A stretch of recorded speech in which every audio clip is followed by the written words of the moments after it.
Korang perasan tak? Ramai orang dia nak mencari side income. Dia nak buat bisnes kecil-kecilan, banyak benda nak buat. Tapi selalunya last jadi apa? Hangat-hangat tai ayam je. Diorang tak dapat nak buat pun. Mula-mula je semangat, berkobar-kobar. Lepas tu dah diam 1000 bahasa. Kenapa? Ada 4 sebab. Yang pertama, sebab dia nak bisnes tapi dia tak pandai closing. So bila dia tak pandai closing, dia tak dapat buat sales. Yang kedua, modal besar nak buat bisnes ni, dia tak nampak. Dia ingat, best kalau buat ni, best kalau buat tu. Tapi rupanya dia tak ada modal. Yang ketiga, tak cukup tangan. Mula-mula dia ingat bila dia berniaga, bila nak buat duit, cuma perlu menjual je. Dia lupa pasal apa?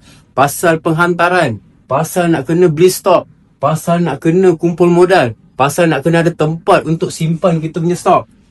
Yang keempat, commission tak berbaloi. Yang ni yang paling selalu berlaku sekarang. Lagi-lagi dekat orang yang biasa buat affiliate tu, barang berapa? RM40, RM50, RM60. Commission berapa? RM4, RM3, RM2. Sebab tu ada solusi dia. Apa? Ni, setitik.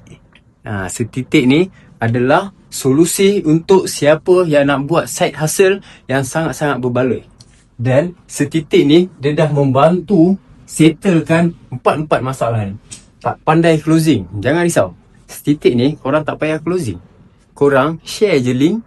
Bila orang tekan je link tu, nanti AI yang akan jawab. AI yang akan terangkan semuanya. Jangan risau. Yang kedua, modal besar. Ni, nak menjual setitik ni, tak perlukan modal langsung. Tak perlukan modal langsung. Zero modal. Korang hanya perlu menjadi pengguna sahaja. Yang ketiga, tak cukup tangan. Ni, HQ uruskan daripada A sampai Z. Closing, kita ada AI. Penghantaran, HQ yang buat. Produk, HQ yang pegang. Korang buat apa? Korang share link je. Yang paling best, commission tak berbaloi. Commission tak berbaloi. Ini korang guna sekali, korang punya commission berkali-kali. Ini produk dia tak mahal pun.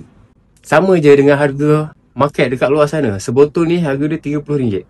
Tapi kalau korang dengar kita punya pasal commission ni, confirm korang akan terkejut. So kalau korang nak tahu macam mana kita bagi commission dekat kita punya tim-tim yang nak buat side hustle dengan setitik ni, korang boleh PM sekarang.